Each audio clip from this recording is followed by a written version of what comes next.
Pagdating sa mga pang-daily na motor talagang patok ngayon ang mga scooter. Dahil bukod sa napaka-convenient gamitin ng scooter talagang napakatipid kumonsumo ng gas. Isa na nga dito mga tol ang Honda Click 125i. Nananatili itong top selling scooter dito sa atin sa Pilipinas. Hindi na din nakapagtaka dahil talaga naman napakasulit ng Honda Click 125 pagdating sa specs and features at pati na din sa looks talagang panalo ka. At ngayon nga ay naglabas na ulit ang Astra Honda Indonesia ng bagong version ng Honda Click 125 o Honda Vario 125 naman sa bansang Indonesia. At ang nakakatuwa dito mga tol ay dalawang variant ang inilabas ng Astra Honda Indonesia. Dalawa na ang option mo dito, standard at ang street version, kung saan naka-naked handlebar na ito. Talagang napakaangas ng bagong version nito. Siguradong papatok na naman to dito sa atin sa Pilipinas. Kahit napakaraming basher nito siguradong marami pa rin ang tatangkilik dito.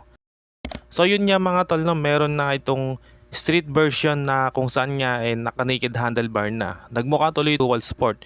Kaya pwede rin itong tawaging Honda Click 125 crossover. Palitan mo lang to ng gulong na dual purpose at i-lift ng konti yung suspension. Pwede na tong pangharabas kahit sa rough road. So pagdating sa model nito sa Indonesia, meron itong tatlong color variant, ang black coral, black purple at ang black and white. Simple lang yung kulay niya pero ang lakas ng dating, lalo na itong black purple. Ang angas, 'di ba?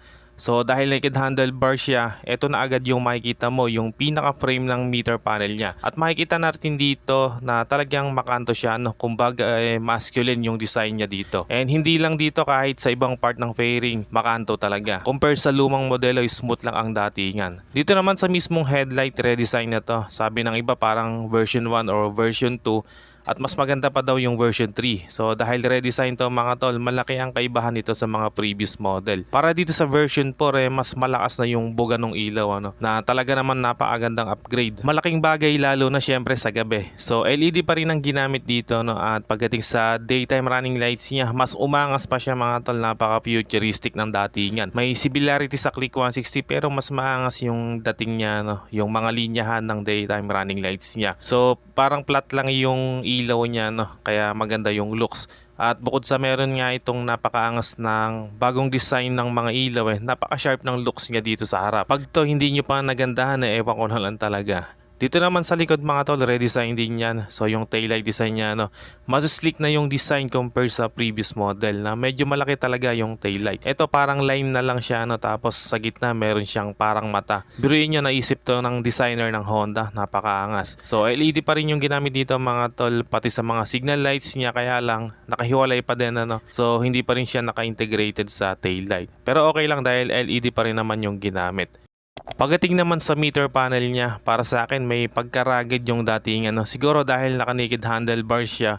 So iba yung frame niya, very rigid yung looks niya. And yung makikita natin dito, pareho pa din naman ng previous model. Tapos sa handlebar, napakaangas din. Built-in yung pinaka-riser niya. And sa switch niya dito, pareho pa din sa dati, Pero itong version na to, dito sa kanan, meron siyang switch ng idling stop system. Yung B3 kasi dito sa atin sa Pilipinas, walang idling stop, Tinanggal ni Honda dahil sa pagkakaalam ko, yung version 2 may version na naka-idling stop. Pagdating sa version 3, tinanggal ni Honda Philippines. Anyway, pagdating naman sa ignition switch, naka smart key itong version na to, at ang maganda dito, meron itong anti-theft alarm. Seat design naman mga tol, may konting pagkakaiba pero halos pareho pa rin naman sa dati, At sa ilalim nito, meron nga siyang compartment. At sa tabi naman ito is yung fuel tank na may sukat na 5.5 liters. Same pa rin sa dati na 5.5. So hindi siya nilakihan ni Honda. Pagdating naman dito sa grab bar, binago na din ni Honda yan. Meron na siyang hati sa gitna. Yung dati kasi buo lang siya. And dito naman sa wheels, ganun pa rin yung mag wheels niya, hindi siya in-update ni Honda. So sa gulong sa harap dito is may sukat na 90/80 rim 14 at sa likod naman ay 100/80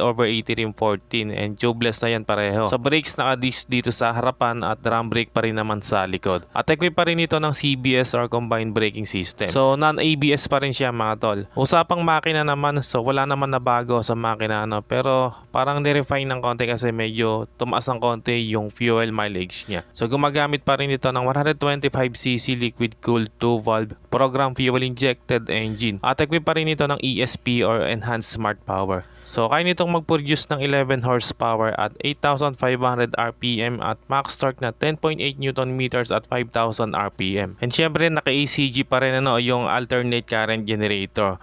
So ito yung kapag nag-start tayo ng makina, wala kang maririnig na friction ng makina o ng starter. So smooth lang yung pag-start niya. And of course yun nga, meron siyang idling stop system. So pagdating niya sa fuel mileage based sa bagong claim ng Astra Honda, tumaas siya ng konti ano. So konting-konti lang talaga. Pero syempre depende naman yan sa rider, no. So meron itong fuel mileage na 51.7 kilometers per liter. So 1.7 kilometer lang itinaas niya kasi sa version 3 ang claim nila is 50 kilometers per liter. So yun nga, depende yan sa rider or sa road condition. Usapang presyo naman mga tol, so itong street version, not sure pa kung ilalabas ba sa atin to. Pero sana ilabas ni Honda Philippines ano. So pagdating nga sa presyo nito sa Indonesia ay 26,000 o 26,499,000 Indonesian rupiah. Na kung i-convert natin ng rekta sa Philippine peso ay 94,000 pesos. Sa unang update natin dito, kung napanood nyo, sabi ko doon is nasa 93,000 itong street version ano. So mababa yung estimate ko dahil nasa 94,000 na pala ang presyo nito pag kinonvert natin. Kaya ngayon sa tingin ko ang magiging presyo nito kung dadalhin man dito sa atin sa Pilipinas is around 98 to 100,000 pesos. So itong street version na yung naka-naked handlebar. Pero pa yung standard version niya. So ano bang masasabi nyo dito mga tol sa bagong Honda Click 125 na street version? Pasado ba to sa panlasa nyo? Comment nyo naman dyan sa comment section. So hanggang dito na lang muna mga tol kung umabot ka sa part ng video na to. At sa mga solid viewers natin dyan, maraming salamat mga tol sa panonood. At kung bago ka lang sa channel na to, wag nang magatubili pang mag-subscribe. At paki-on na rin ang notification bell para ma-notify ka pag may bago tayong upload. And meron din tayong Facebook page, paki-like and follow na rin. Maraming salamat mga tol. Always ride safe and God bless.